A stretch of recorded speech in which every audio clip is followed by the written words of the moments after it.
Naquele tempo, os fariseus e os mestres da lei disseram a Jesus: os discípulos de João e também os discípulos dos fariseus jejuam com frequência e fazem orações, mas os teus discípulos comem e bebem.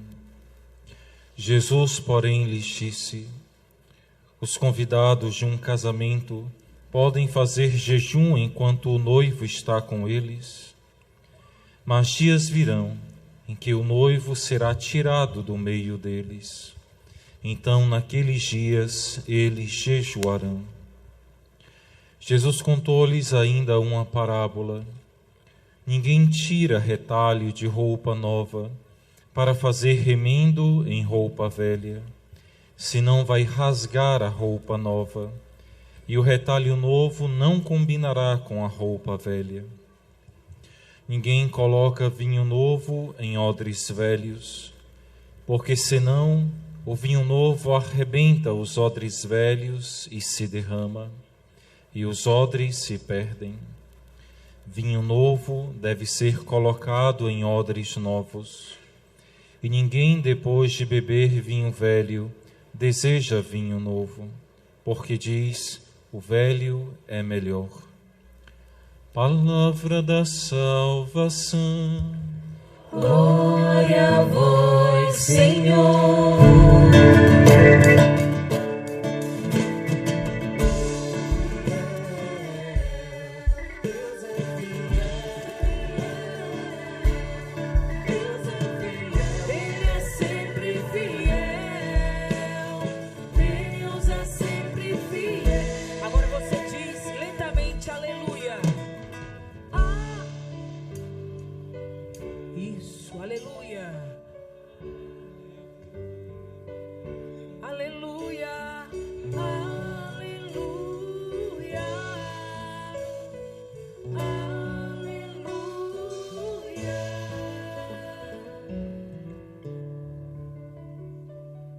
Bem, meus queridos irmãos e irmãs, uma alegria poder estar mais um ano celebrando aqui com vocês neste novenário da nossa paróquia de Nossa Senhora da Saúde. Acredito que boa parte aqui já me conhece, né? Mas para quem não me conheça, né? Sou o Padre Marcelo, sou filho aqui dessa paróquia, né? Sou aqui do Mucuripe também, e hoje pertenço à Diocese de Quixadá, no Sertão Central, aqui do nosso Ceará. Sempre me lembrava no começo, há uns 20 anos atrás, por 18, 20 anos atrás, eu estava nesses novenários servindo como coroinha, né, aqui da paróquia, e hoje tenho a alegria de poder estar aqui para celebrar com vocês.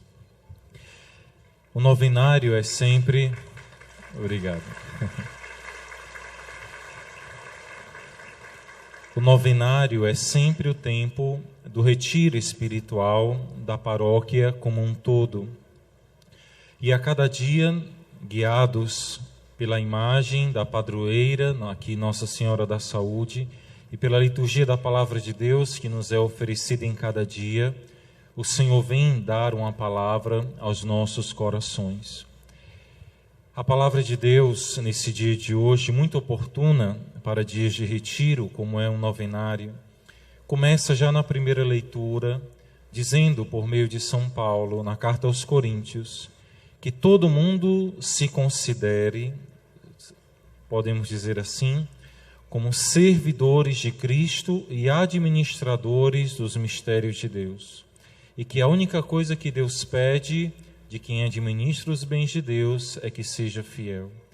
Há uns dias atrás ouvíamos São Paulo dizer que nós somos colaboradores de Deus. De fato, todos nós batizados somos servidores de Deus, servidores de Cristo, e devemos administrar os bens espirituais. Claro que depois cada um na sua vocação irá administrar aquilo que o Senhor lhe conferir, mas todos nós, enquanto batizados, devemos administrar o grande tesouro que Deus nos deu, que é a sua própria graça em nós.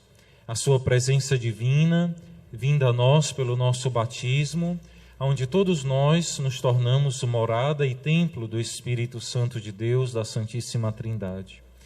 A graça de Deus que habita em nós deve ser cuidada e administrada. E devemos ser como esses colaboradores da graça de Deus. Ou como dizia Santo Agostinho, o Deus que nos criou sem nós não nos salvará sem nós. Deus precisa e deseja e quis a nossa participação e colaboração no mistério da nossa salvação.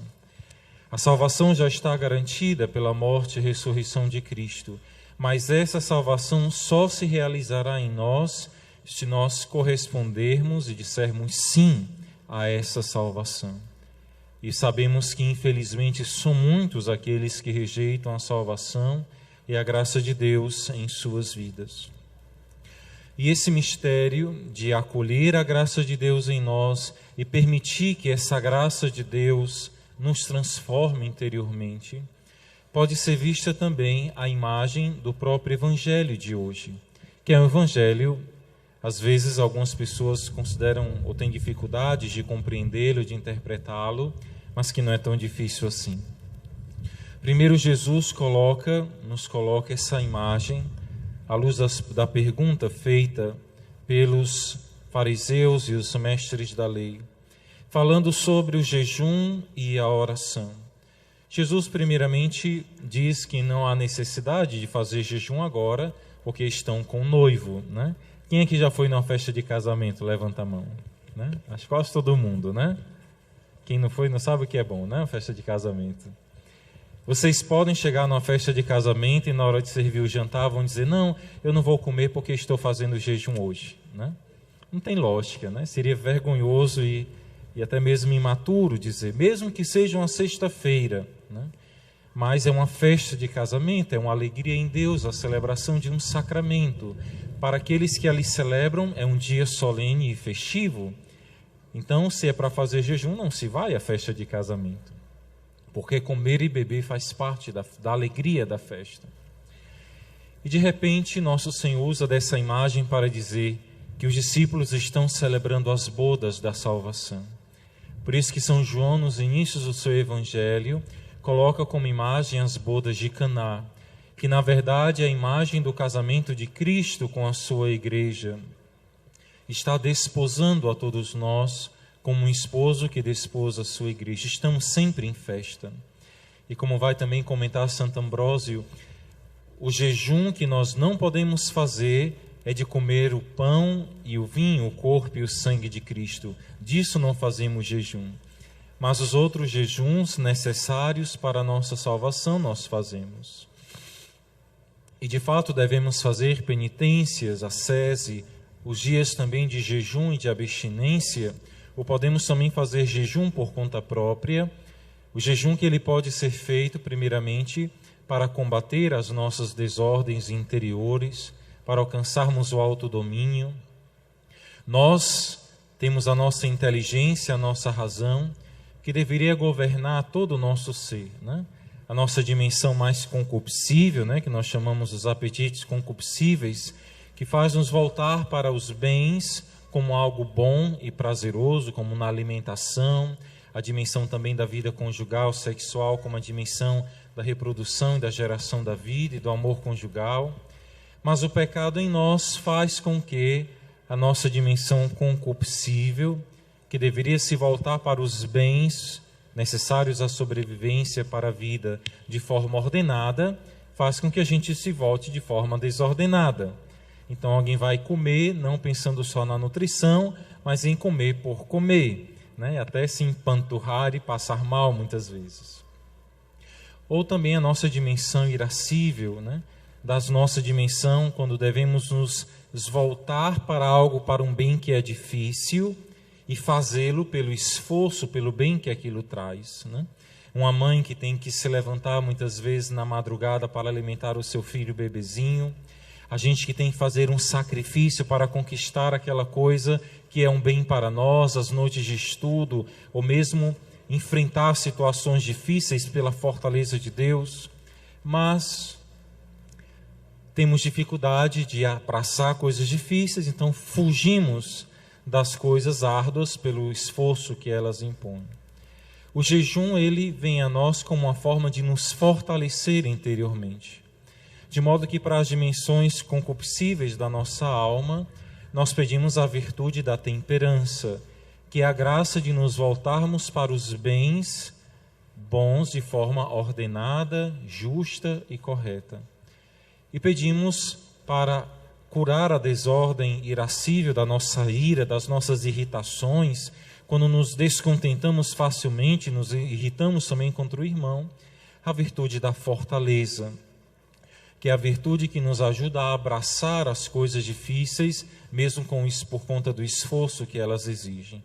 Aquela paciência com aquela pessoa difícil, mesmo na nossa família, na nossa casa, que eu suporto com paciência e por amor pela salvação daquela pessoa. Tudo isso o jejum nos ajuda, a oração nos ajuda a reencontrar essa ordem interior.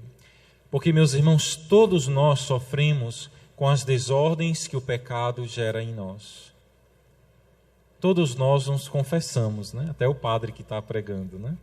Porque nós sabemos que nós falhamos. Mas a misericórdia de Deus está sempre de braços abertos para nós. Por isso que Jesus fala, sim, chegará o momento em que será necessário o jejum e a oração. O jejum e a oração têm essa graça, trazem para nós essa graça de como que abrirmos caminho, aplainar as estradas, para que a graça de Deus possa vir ao nosso encontro, né? Eu sou padre no sertão e tem muitas comunidades nossas que é muito difícil as estradas. Quando é no inverno nem se fala, né? Talvez para você fazer 20 quilômetros, você tem que fazer 1 hora e meia de viagem para poder chegar. De tão ruim que é a estrada, né? E às vezes o nosso coração é assim, como uma estrada árdua que vai colocando dificuldade e empecilho para que a graça de Deus possa agir em nós. E muitas vezes os nossos sacrifícios, a oração, o jejum, a penitência, é como que essa escavadeira, como que essa arma que vai aplainando o caminho para que a graça de Deus possa vir a nós com mais facilidade. Mas Jesus também nos dá essa imagem, essa outra imagem do Evangelho, né? Que Jesus fala, não se pode colocar, né? Deixa eu ver aqui que o vento tirou aqui a página, mas não tem problema, né? Não se pode colocar vinho novo em odres velhos, nem tirar um remendo de uma roupa nova para colocar numa roupa velha. Por que eu não posso tirar o remendo de uma roupa nova para colocar em uma roupa velha? Ora, porque é completamente sem sentido eu pegar uma roupa nova, não é um tecido, uma roupa nova, rasgá-la, destruí-la para recuperar uma roupa velha. E depois porque não combina, né? O tecido com o tempo ele vai desbotando, vai se desgastando, você percebe que ali é um remendo, não fica legal, né?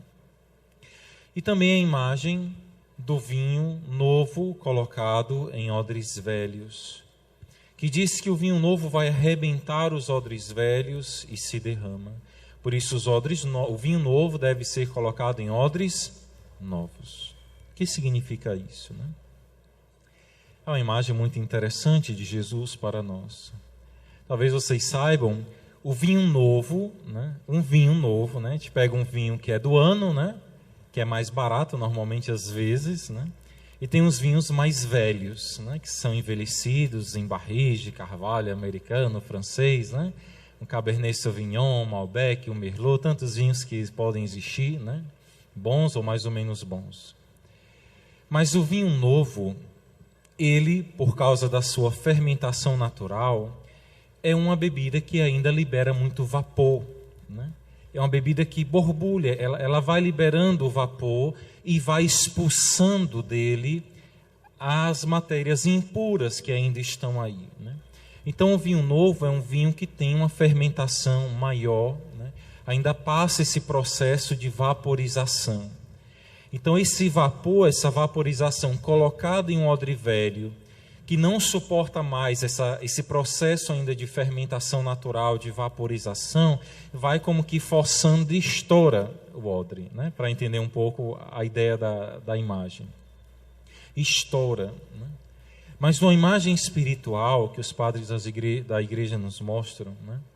Esse vinho novo e essa vaporização, essa expulsão ainda das impurezas, desse processo de transformação que o vinho novo faz, é a imagem do Novo Testamento, é a imagem do Evangelho da graça de Deus, que vem a nós que somos odres velhos, né? E quer como que expulsar de nós, nos ajudar a fazer esse trabalho de vaporização espiritual, digamos assim.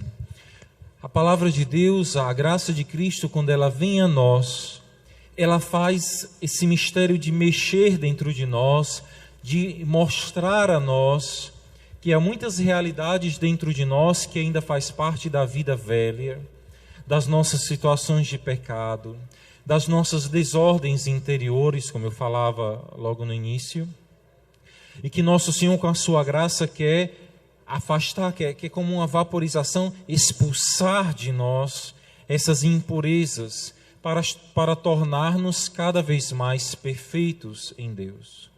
Só que esse processo da renovação espiritual é algo que exige de nós o que nós chamamos, de modo mais geral, uma conversão. Deixar que esse vinho novo possa trabalhar dentro de nós, possa expulsar de dentro de nós todas as impurezas e realidades que não nos permitem de sermos melhores, né? De depois nos tornarmos como que um vinho sem impurezas, né?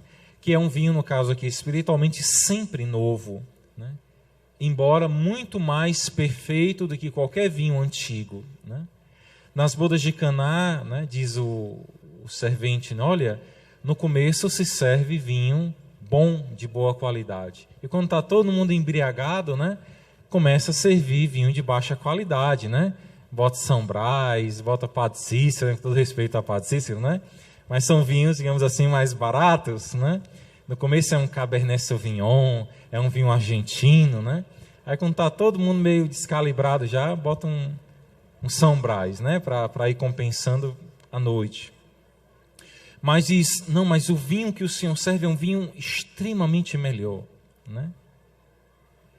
Ou seja, é um vinho especial, que nenhum homem, digamos assim, na terra poderá produzir ou experimentar, que é o vinho da graça de Deus. Então nós somos chamados, meus irmãos, se queremos ser verdadeiros irmãos e irmãs cristãos católicos, a viver a nossa fé segundo o que a palavra de Deus e a igreja nos ensina. Como vai dizer também São Paulo, não vos conformeis com a mentalidade desse mundo, mas transformai-vos por uma nova maneira de pensar e de agir, de atuar. Mas o problema é que nós hoje vivemos num mundo marcado por um relativismo que entra também na nossa igreja, que entra também no nosso modo de viver a religião. Primeiro, por essa mentalidade errada, enganosa, absurda, de dizer que a religião é apenas mais um dos aparatos ou elementos sociais da vida humana. É um adereço a mais da vida humana, que cada um pode escolher se eu tenho fé ou se eu não tenho fé, né? Como se a religião fosse uma coisa à parte da nossa vida, né? Um adereço que nós colocamos, não. A fé está no centro da nossa existência. Depois, um relativismo religioso que diz assim, né? Não, o importante é você amar a Deus no seu coração, é você fazer o bem ao próximo, não importa qual é a religião que você segue, não importa se você é católico, ou se você é protestante, ou se você é espírita, ou se você é macumbeiro, ou é umbandista, se você vem comungar na missa no novenário e depois vai receber um passe lá no terreiro, não tem nenhum problema. O importante é amar a Deus e fazer o bem ao próximo, né? O Espiritismo fala muito assim nessa maneira, né? Outras seitas também. Como que a fé é algo abstrato. Deus é uma coisa que eu escolho como deve ser, né? Como eu vou ali, eu monto, né? Eu vou no restaurante e monto o meu prato do jeito que eu quero, né? Por isso que quantas e quantas seitas protestantes e outras coisas surgem a cada dia. No Brasil já são mais de 5.000 denominações religiosas, né? Porque cada um vai lá pegar a palavra de, não, isso aqui eu quero, isso aqui eu não quero, aí pronto, agora eu quero desse jeito e vou ali e faço a minha igreja. Não. Esse relativismo entra também dentro do nosso catolicismo. Quando nós vemos muitas vezes se falar de uma fé cristã católica, limitada somente ao cumprimento de novenas, de rezas, de preceitos, né? Não estou dizendo que nada disso é errado, tanto que estamos aqui celebrando o novenário.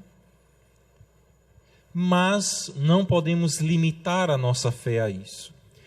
Sendo que depois a minha vida pessoal, o meu modo de viver e de me comportar diante dos homens, mas sobretudo quando estou a sós com Deus, é uma vida que é completamente fora daquilo que a igreja ensina, daquilo que o Evangelho nos pede. E ai de quem, né, for exortar ou chamar a atenção. Quantos cristãos católicos que são coniventes com tantas coisas contrárias à fé? Quantos cristãos católicos que acolhem, às vezes, claro, sem maldade, mas precisamos acordar para isso, essa mentalidade relativista de que eu posso ser de qualquer religião que não tem nenhum problema. Não é assim. É claro que eu vou respeitar quem é de outras religiões. Eu mesmo tenho na minha família pessoas de várias religiões. Não vou apedrejá-los, nem faltar com respeito para com eles, mas eu também não posso mentir para eles. Ou então essa mentalidade hoje dessa ideologia de gênero, dessa exacerbação da homossexualidade como algo completamente natural.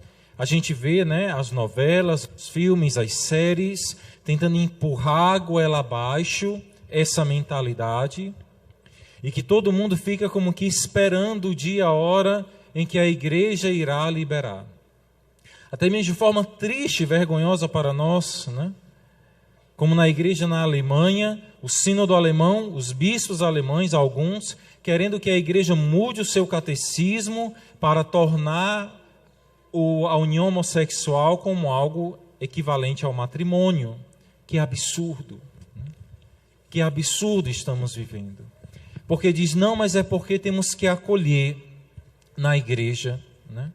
É verdade, temos que acolher o pecador, mas não temos que ser falsos com o pecador. Não podemos acolher o pecador e dizer, você pode estar na igreja e pode permanecer no seu pecado, na sua mediocridade de não querer mudar de vida, e Deus vai lhe salvar de qualquer maneira. Eu, como padre, eu não tenho autoridade para dizer isso. Eu não posso chegar para uma pessoa que diz para mim, padre, eu tenho um problema, dificuldade com homossexualidade. Que uma pessoa pode experimentar essa realidade. Seja por nascimento já, questão genética, sabemos que pode acontecer, questões hormonais, mas muitas realidades nossas hoje é adquirida pela cultura. O que é que eu vou dizer como padre? Não, siga o seu coração, né? Ora, meus irmãos, o coração também às vezes leva alguns homens a praticar assassinatos e roubos e destruições. O nosso coração está desordenado pelo pecado. E somente a luz da graça de Deus pode nos reconduzir. Por isso que devemos permitir que a graça de Deus, possamos colaborar, que a graça de Deus nos transforme por dentro. Mas esse é um passo que exige dor, que exige sacrifício, né? Hoje, quantos pais e mães estão educando mal as suas crianças, porque estão ensinando os seus filhos a terem tudo. Uma criança começa, né, já desde pequenininha, às vezes eu fico escandalizado, eu como padre, né? Eu tenho uma conta agora que eu fiz uma nova no Instagram, tenho também uma conta antiga no Facebook. Às vezes chega no Facebook e no Instagram solicitação de amizades, de Instagram, de Facebook, de crianças. Ontem mesmo, uma criança, eu sei que hoje ela deve ter no máximo 8, 9 anos, mandou uma mensagem, padre, tudo bem, o senhor lembra de mim? Eu não respondo essa mensagem. porque eu não posso dialogar com uma criança na internet. Isso é criminoso. Se nós adultos, às vezes recebemos cada mensagem, imagine uma criança entregue às redes sociais. Às vezes o pai e a mãe compram um tablet. Tem crianças de menos de 10 anos de idade que já têm celular. Isso é um absurdo. Isso é um absurdo. Nós estamos matando as nossas crianças espiritualmente. Entregando nossas crianças para serem educadas pelo demônio. Você vê uma criança com um tablet, com acesso à internet, acessando o YouTube, acessando o Netflix, né? Aonde nós vamos parar? Quantas crianças já sofrem de adicção? Quantos adultos também sofrem? Imagine crianças. A criança está ali, se você tira o celular, se você tira a tela, a criança chora, a criança se esperneia, ela se desespera. Aí o pai não sabe o que fazer, dá de volta o tablet. Meus irmãos, esse é o mesmo efeito neurológico psíquico que acontece no efeito das drogas.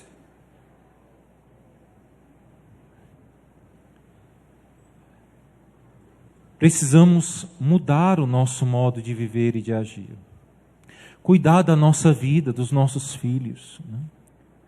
Precisamos deixar que nosso Senhor, com esse vinho novo, possa fazer esse trabalho de vaporização, de tirar de nós as impurezas. Se você tem realidades que, à luz dos mandamentos de Deus e da graça de Deus e da verdade da fé católica, é uma situação de pecado, você não pode esperar que a igreja aprove o seu comportamento. Você não pode vir naquela confissão meio ali, querendo convencer o padre a passar a mão na sua cabeça, não. E mesmo se Deus o livre, um padre passasse a mão na sua cabeça, procure outro e se confesse de verdade. Parece palavras duras e de fato são, mas são palavras que podem salvar a nossa vida. Não podemos nos deixar levar pelo relativismo desse mundo. Por isso, cuidado com aquilo que nós olhamos, com aquilo que nós assistimos, com aquilo que nós lemos. Quantos livros, quantas obras, como essas obras A Cabana e tantos livros aí aparentemente inocentes, que mostra que eu posso ter uma experiência religiosa com Deus independente da igreja. A religião vista como uma coisa que nos afasta de Deus. Quantas pessoas aí enganadas dizem, não, eu sigo Jesus Cristo, eu não sigo nenhuma religião. Mas, meus irmãos, nosso Senhor de verdade, do Evangelho, edificou uma igreja para nós. A igreja una, santa, católica e apostólica. Onde nós temos os sacramentos, a Eucaristia, o perdão dos pecados na confissão, os sacramentos da graça de Deus. Então, peçamos ao Senhor que Ele possa dobrar a dureza do coração. São Gregório Magno, comentando esse evangelho, vai dizer para nós que esse vinho velho, esse odre velho, que não suporta o vinho novo e que se arrebenta e deixa que o odre velho derrame o vinho novo, é a imagem da nossa incredulidade, é a imagem do nosso apego aos nossos pecados. É verdade que todos nós sofremos as tentações do pecado e por algum momento podemos até nos deixar seduzir e dominar por eles.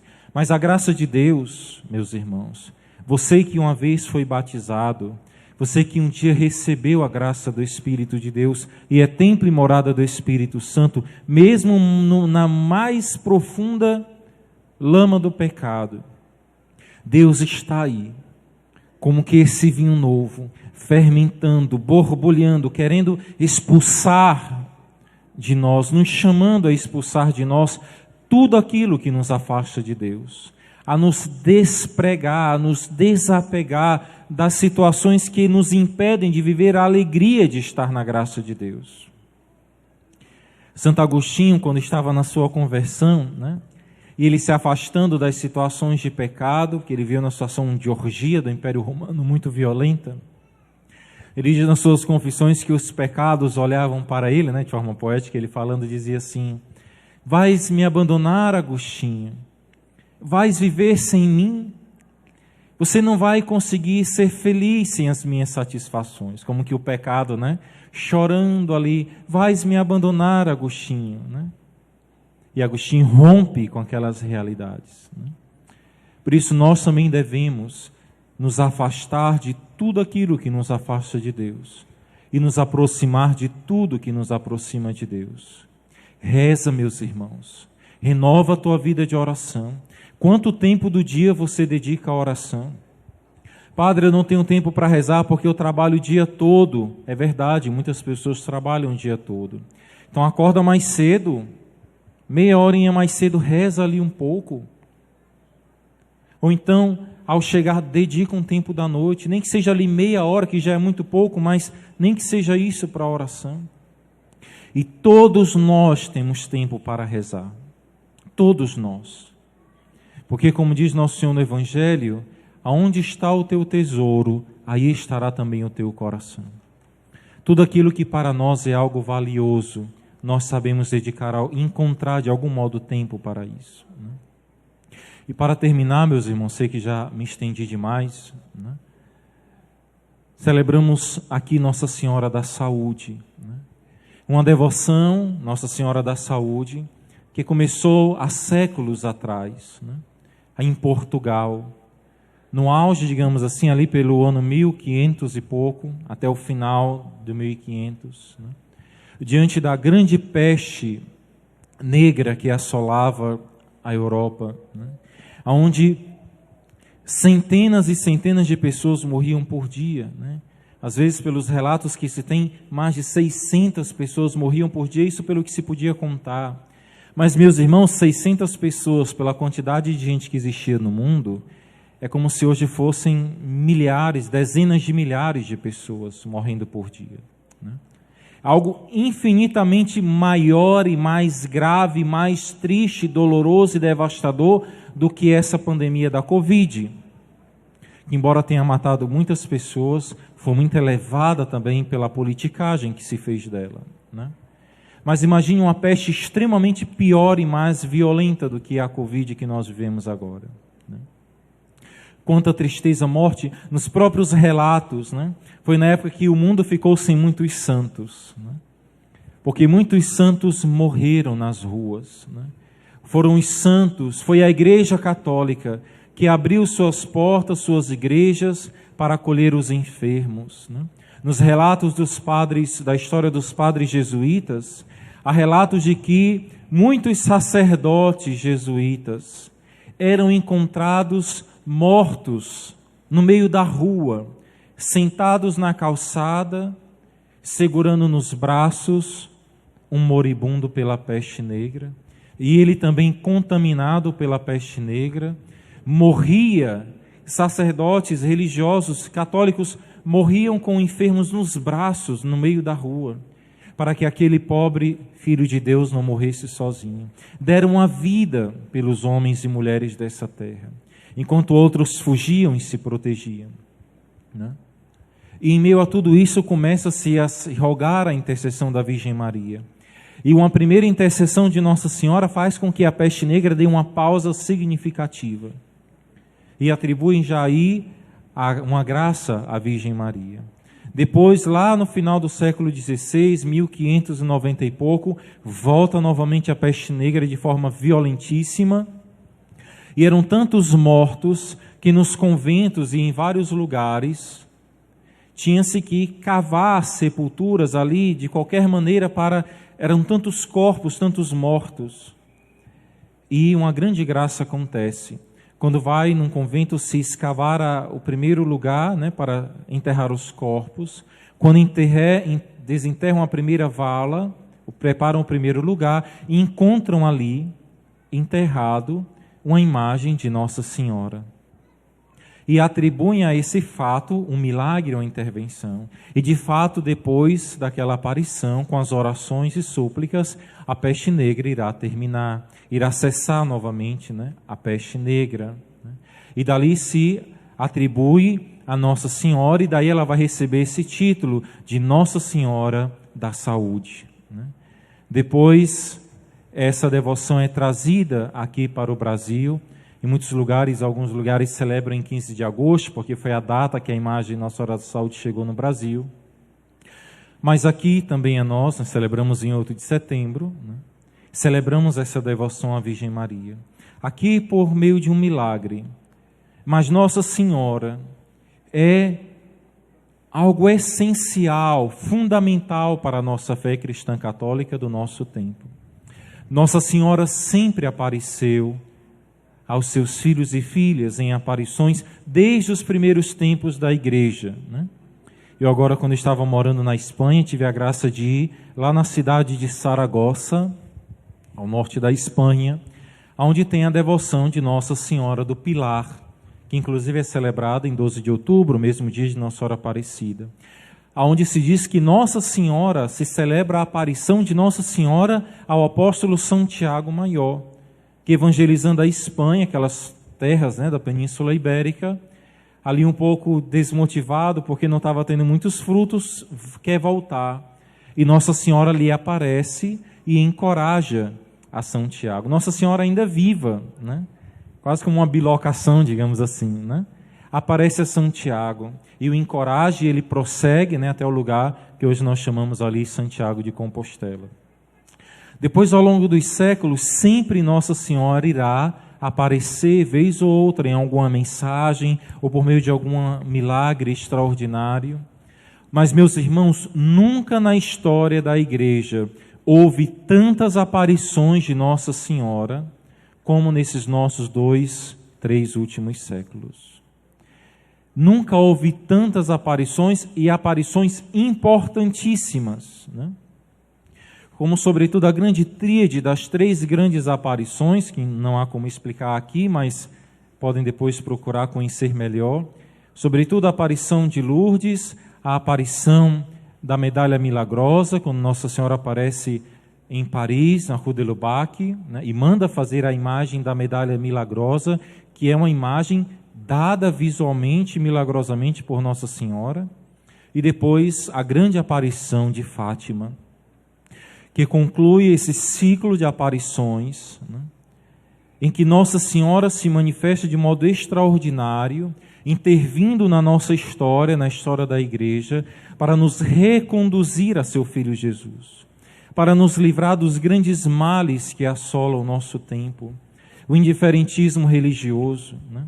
Como também lá em La Salette, Nossa Senhora aparece chorando, porque as pessoas não respeitam mais o domingo como dia do Senhor, e em tantas outras realidades. Em Fátima, Nossa Senhora nos alertando dos grandes perigos, né? Dos males, das mortes, das guerras, né? Do grande mal do comunismo, né? E vemos hoje na nossa América do Sul, na Europa ainda também, aqui no Brasil, quantos partidos comunistas querem voltar ao poder, querem dominar o Brasil, querem dominar toda a nossa América do Sul, né? Os males que a Rússia espalharia sobre o mundo, como de fato espalhou o grande mal do comunismo, né?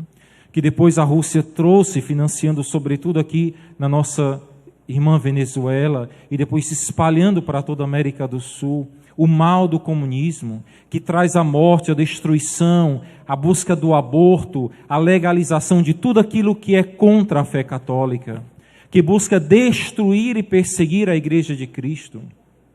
Vemos agora na Nicarágua, né, Ortega, que já é conhecido de muito tempo pelas suas maldades e o seu espírito comunista, amigo de muitos políticos aqui brasileiros, né, perseguindo bispos, padres, religiosas, né, bispos sendo presos, possivelmente podendo ser até executado, né, coisas que a gente pensava que nem ia mais ver isso no mundo. As irmãs, as filhas de caridade, sendo expulsas do país, tendo que atravessar a fronteira a pé. Esses males que Nossa Senhora já nos alertava. O grande mal satânico do aborto, né? Quantos católicos são a favor do aborto? Por essa mentalidade comunista, diz não, é um direito da mulher.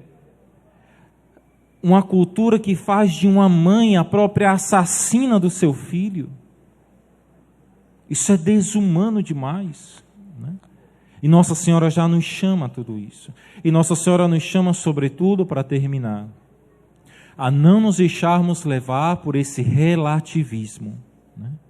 Esse relativismo que diz que eu posso ser cristão católico, mas viver a minha vida e pensar de uma forma completamente contrária à fé católica. Meu irmão, se você pensa de forma contrária à fé católica, você não é católico. Se você é a favor de verdades que são contrárias à fé católica, você não é católico. Ou se você percebe isso dentro de você, deixe que a graça de Deus, como esse vinho novo, possa borbulhar, possa expulsar de você, do nosso coração, essas impurezas da mentalidade do mundo e do pecado. Não sejamos como esses odres velhos da incredulidade que deixam o vinho novo se derramar. Essa é a imagem espiritual de quantas graças de Deus nós deixamos que se derrame e se perca, porque a gente não quer se converter, porque a gente não quer mudar de vida, porque a gente quer que a igreja e o evangelho se moldem ao nosso modo de pensar, enquanto somos nós que devemos nos deixar ser transformados pela palavra de Deus. Que a Virgem Maria nos envolva com o seu manto sagrado, possa ajudar a quebrantar a dureza do nosso coração, né? Como diz aquele ditado popular, água mole em pedra dura, tanto bate até que fura, né? Aquela imagem de Moisés ali na rocha, a imagem da graça de Deus, que vai conquinando no nosso coração endurecido. A oração, recomendo muitíssimo, a oração do Santo Terço, que é essa grande arma contra os males desse mundo.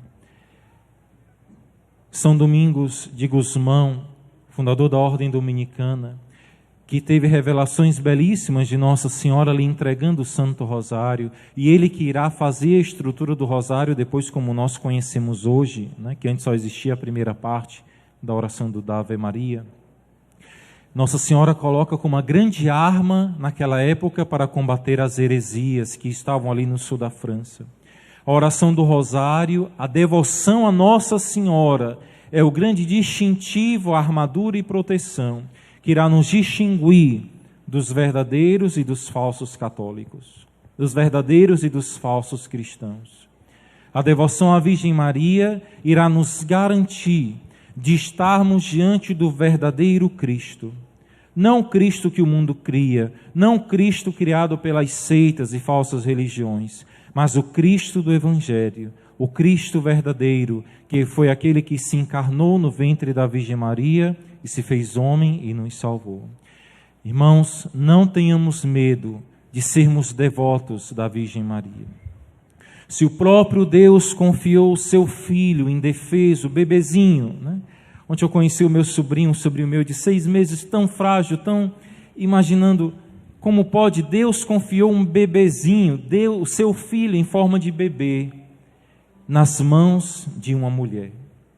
Meus irmãos, se o próprio Deus Pai confiou seu Filho Jesus aos cuidados da Virgem Maria, por que é que nós vamos ter receio ou medo de nos confiarmos e nos abandonarmos aos seus cuidados e à sua materna intercessão? Que nenhuma mentalidade, nenhuma crítica mentirosa roube do nosso coração a coragem e a alegria de sermos filhos e devotos de Nossa Senhora. Que a Virgem da Saúde nos abençoe. Conceda também a graça da saúde a todos aqueles que possam estar vivendo alguma enfermidade, pessoalmente, ou algum familiar, ou alguma pessoa que você ama. Mas, sobretudo, ela também nos traga a principal saúde, que é a saúde espiritual.